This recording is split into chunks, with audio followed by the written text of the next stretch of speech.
Alors, on va revenir aux délibérations d'André Balzano, à savoir... Excusez-moi, je reprends. Oui, mais je sais bien.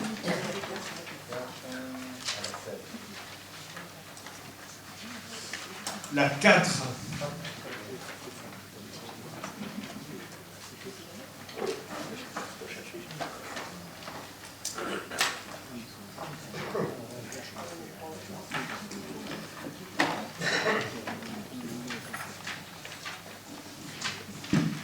Alors la 4, c'est une attribution de subvention à l'association des Amis des Arts. Question, remarque, qui est pour, qui est contre, qui s'abstient, 3 abstentions. La 5. L'attribution de subvention à l'association L'Ombre Bleue de l'Olivier. Pour, contre, abstention, adopté. 6. La 6, c'est également une attribution de subvention à l'amicale socio-culturelle et sportive du Grand Verger du Repos. Qui est pour? Qui est contre? Qui s'abstient? Adopté. La 7. La 7, attribution de subvention à l'association scolaire pénale de Lengo Provençal. De Provençal. Pour, contre, abstention, adopté. Excusez-moi, juste un détail. La 4 et la 5, vous avez bien voté contre ou abstention? Oui, oui. La 4 abstention et la 5 pour. D'accord. 4 abstentions, 5 pour. D'accord. Non, que les choses soient claires. Parfait. Donc, on en est à... On est à la 8, donc une attribution de subvention au magicien pénois. Pour, contre, abstention, adopté. 9. La 9, c'est l'attribution de subvention à l'association CVA, qui s'occupe de la vidéo sur les premières heures. Qui est pour, qui est contre, qui s'abstient, adopté. La 10. Alors la 10, donc, c'est une modification des droits d'entrée au spectacle. Oui, qui reste extrêmement modéré. Ouais. Là encore. Oui, une question. Juste désolé, André Vincent, vu que tu es arrivé, peut-être que tu pourras répondre à la question à laquelle Pierre n'a pas pu répondre tout à l'heure. Puisque j'avais posé une question. J'ai répondu, et à partir du moment où j'ai répondu, je ne vois pas pourquoi vous en repassez une deuxième couche. Ah non, je ne repasse pas une deuxième couche, j'aurais juste dit il faudra Alors, voir. vous posez avec votre André. question. Non, mais je suis désolé, c'est quand même moi qui préside les débats. Mais posez la question à M. Balzano, il vous répondra. Du coup, je reprends la délibération. Bon, je vais le faire sans la délib. Concernant la délibération numéro, si je ne dis pas de bêtises, numéro 3, on a une association, ce que j'avais demandé la dernière fois en commission, c'est dans le cadre de cette délibération, si on a une association qui arrive en cours d'année, une fois que la délibération a été votée, comment ça se passe? On m'a répondu que l'association ne pourrait pas intégrer les locaux jusqu'à temps qu'il y ait une autre délibération au mois de juin l'année prochaine. Je dis ok, je comprends le principe. Du coup, j'ai posé une question toute simple concernant l'association Transcendence, qui ne fait pas partie de la liste des associations qui font partie de la délibération de l'année dernière, et pourtant elle a bien intégré des locaux au mois de septembre 2014. Donc pour quelle raison cette association a intégré les locaux, alors que dans le règlement que l'on m'a expliqué, une association n'a pas à le faire, elle doit attendre la délibération de l'année suivante.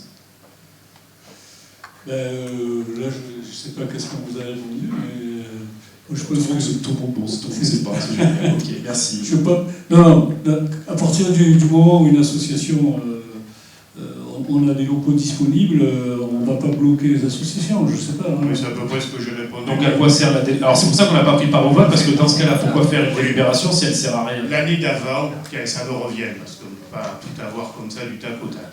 L'année d'avant, on avait adopté la même attitude vis-à-vis d'une association que j'aime bien parce qu'ils font du bon travail et pourtant ils n'ont pas spécialement fait partie de la campagne politique, contrairement à c'est la belle Italia. On avait eu le même régime. Par contre, ce qui est amusant, vous citiez Emmanuel Calafa tout à l'heure. On vient de retrouver une photo de vous avec Emmanuel Calafa pendant la dernière campagne des municipales. Vous étiez deux jeunes gens splendides, je tenais à vous le dire. Merci pour le compliment. Voilà. Je le prends parce qu'il y en a tellement peu que je le prends avec grand plaisir. Merci. Après, les amis d'aujourd'hui sont les ennemis de demain, et ainsi de suite. Mais je tiens à vous dire qu'ils sont Non, toujours... je respecte tout à fait les gens qui vont au gré du vent, là où il y a plus d'intérêt personnel à avoir. Les gens, je les respecte tout à fait. Attention à ce que vous dites. On peut Je- aussi changer d'avis dans d'autres Oh, moments. mais Méfiez-vous, méfiez-vous. je respecte totalement. Certains rapprochements scabreux de certaines parties, attention à ce que vous dites. Oh, Mais mais voilà, André vous a répondu Je l'ai dit, de la même manière que moi. Il y avait de la place, après on ne pousse pas les murs. Bon, voilà.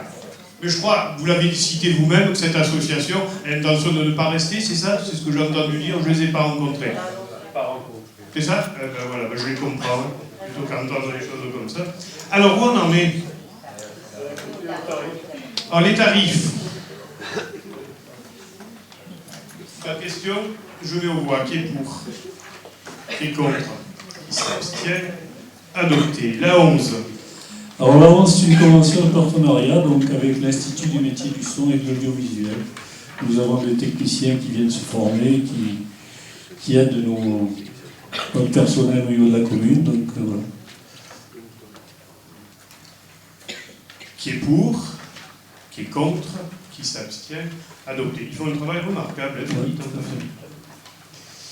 Alors, où j'en suis? La 12, 12, Planète Bébé. Voilà, donc c'est un partenariat avec le relais d'assistante maternelle Planète Bébé pour avoir la salle de Frédéric Mistral afin d'organiser des manifestations festives pour les parents.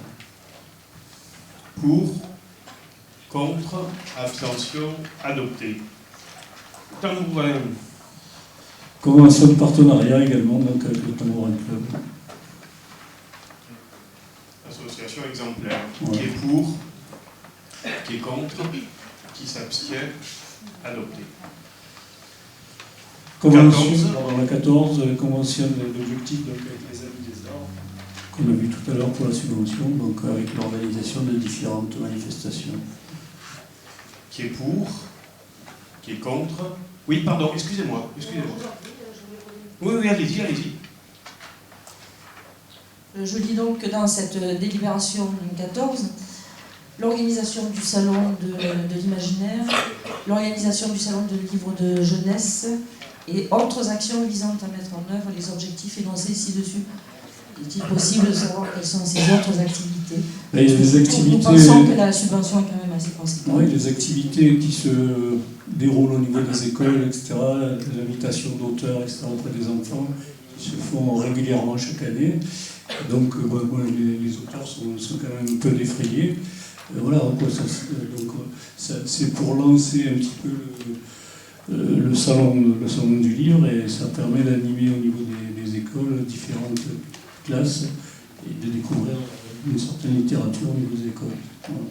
Nous pensons quand même que la subvention est très élevée. Vous ne connaissez pas alors les budgets Les des budgets, différents salons de oui. livres des autres villes. Hein. Ouais. Allez vous renseigner. Non, mais allez vous renseigner. On est dans des chiffres qui relèvent de 4 à 10 fois plus. Ouais. 4 à 10 fois plus. Alors, on peut être contre une politique du livre. Non. Ce sont des livres jeunesse qui développent beaucoup l'approche ludique telle que les jeunes l'abordent actuellement. C'est tout à fait votre droit d'être contre. Nous continuons à les aider parce que depuis des années, les Amis des Arts relaient cette politique lecture auprès non seulement du public pénois en général, mais aussi auprès des écoles. Et franchement, à des coûts modiques. Et je crois qu'il y a pas mal d'élus qui sont, enfin, André bien sûr, parfaitement intégrés. Bon, si vous trouvez que c'est trop, ben c'est trop, vous votez contre. Les interventions scolaires, dirons-nous, c'est en fait qu'est-ce qu'ils font, quoi. Allez-y, Ils invitent Gérard Lenoteur, que la classe a, disons, pendant un mois ou deux, si vous voulez travailler, et l'auteur vient dans les classes et parle de son œuvre, etc. Et ça permet aux enfants de s'adonner un petit peu de... Je vais vous prendre un exemple, parce que c'est celui qui me vient à l'esprit. Il y a le procès littéraire aussi, voilà. qui est un grand événement tous les ans. Ça draine pas mal de monde, etc. Je ne sais pas si vous y avez assisté, mais c'est à voir. Si si j'étais invitée, probablement que j'y assisterais. Autour du Moyen-Âge, on avait organisé un atelier autour du blason. Et donc l'auteur à l'époque s'appelait toujours, M. Marolles. Et il avait fait toute une explication théorique et pratique autour du blason en école. Et puis après, le jour du Salon du Livre, il avait développé et bien entendu vendu son livre. Vous savez, à moins de s'appeler Jean d'Ormesson ou des grands noms de la littérature, il est difficile pour des auteurs, et en particulier pour des auteurs jeunesse, de vivre de la littérature. Voilà. C'est difficile de vivre de son art. Alors, il y a des gens qui vivent bien, voire très bien, mais c'est vraiment une infime minorité. Donc pour nous, c'est aussi une façon d'encourager cette pratique-là. Je comprends qu'on puisse trouver ça ou inutile ou trop cher. C'est un vrai choix politique, la politique du livre, qui n'est pas partagé par tout le monde, les gens conviennent aisément. Nous, les Amis des Arts, la Nicolaï en tête, bon, c'est des gens qui travaillent bien, qui se donnent de leur personne, voilà. Bien, on met aux voix qui est pour, qui est contre, qui s'abstient, 3 abstentions. La 15. La 15 donc signe une convention d'objectifs et de partenariat avec l'association Porte des Étoiles. À laquelle je donne la parole. Monsieur Farcy, par procuration, ne participera pas au vote. Monsieur Fusone. La Porte des Étoiles, symbole du clientélisme, du favoritisme et du copinage. Alors je vais faire le trombinoscope. Président Sébastien Farcy, trésorière Brigitte Farcy, Jean-Marie Le Pen, Marine Le Pen, Farcy, Marion Maréchal Le Pen. À la différence, c'est qu'ils sont élus. C'est le peuple qui a choisi. Avec Jean-Marie, vous en êtes où? C'est le peuple qui a choisi. C'est le peuple qui a choisi. Vous en êtes où avec Jean-Marie? Responsable de festivités et élu de la majorité, Claude Farcy, et employé rémunéré de l'association, Caroline Farcy, sa fille. Très bien. Vous avez fait votre numéro, j'ai répondu non moins par un autre numéro. Je mets aux voix qui est pour, qui est contre, 3 contre, qui s'abstient, adopté avec la réserve que j'ai faite concernant le père. Oui, pardon, il y en a encore une. Oui, il y a 16. Excusez-moi, je vais vous répondre. Je vais vous dire une chose. Si vous non, n'aviez ne serait-ce que 1% du talent de Jean-Marie Le Pen, je vous aurais pas battu à la dernière départementale. Écoutez, voilà. Commencez par où vous en êtes de vos impôts, en fait. Si vous lui arriviez à la cheville, vous n'aurez pas perdu lamentablement. Où vous en êtes de vos impôts? Vous les payez toujours pas? On attend toujours que vous fournissiez la feuille d'impôt. Je paye tout ce qu'il faut. Je paye tout ce qu'il faut. Non, oui, mais pas sur la... à l'époque, vous étiez au PS, monsieur Thévenoud, il ne payait pas ses impôts. Non, j'ai pas tout. J'ai pas dit que vous ne payez pas vos impôts, j'ai dit que vous ne les payez pas sur la commune. Non, mais vous dites que vous les payez sur la commune, ben, on attend que vous fournissiez les preuves. Mais il n'y a pas de problème. Oui, ben, vous allez avoir du mal. Non, pas du tout. Mais vous confondez avec votre ancien ami, monsieur Thévenoud du Parti Socialiste. Monsieur Thévenoud, qui a une phobie administrative qui ne payait pas ses impôts. Non, mais ne faites pas la si, je ne parle pas de vos amis. Je ne parle pas de vos amis, je vous parle de vous. 5 mg de Moi, je paye mes impôts depuis 34 ans, 35 ans. Vous, je vous dis, vous avez été élu, c'est vrai, vous avez fait un score honorable aux dernières municipales, sans payer vos impôts sur la commune. Je trouve ça un peu fort de café, mais c'est comme ça. Allez, la 16. Je paye mes impôts, votre déclaration, la 16. Votre déclaration au Sénat, vous ne déclarez pas tout. La 16, vous ne vous inquiétez pas, pour votre déclaration au Sénat. La 16. Oui, la 16, c'est une convention d'objectifs donc avec l'association qui gère le Jasrod. Oui. Qui est pour? Ah pardon, une question, excusez-moi. Petite question concernant la présidence. Est-ce que le changement de président, parce qu'avant c'était mademoiselle ou madame, je ne sais pas, excusez-moi, Cianarella, qui a été remplacée par monsieur Michael Allouche, est-ce que ça a un lien avec les débats qu'il y avait eu un certain temps avec la présidente, madame Cianarella, le changement de présidence? Non, c'est simplement que madame Cianarella ne pouvait plus assurer ses activités. Et voilà, donc il n'y a pas eu de... Ça n'a pas été suite au débat. Donc la raison c'est... j'ai pas... Non, mais c'était qu'elle était indisponible pour pouvoir continuer en tant que présidente. D'accord, merci. Là, je ne connais pas le débat, mais peu importe. Qui est pour? Qui est contre? Qui s'abstient? Adopté.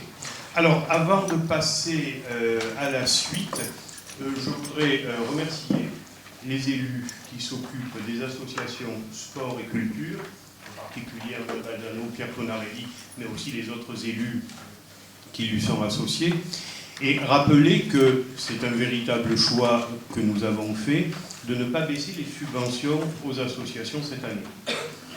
Bon, baisser les subventions aux associations, ça nécessite un certain effort. J'ai essayé d'être le plus pertinent possible, aussi bien dans les associations que dans les montants, en croisant le but de ces associations, l'occupation des locaux. On a voté tout à l'heure un certain nombre de tarifs qui restent dans l'extrême modération. Je souhaite de tout cœur que nous puissions continuer sur cette lancée, je tenais quand même à le dire. Alors,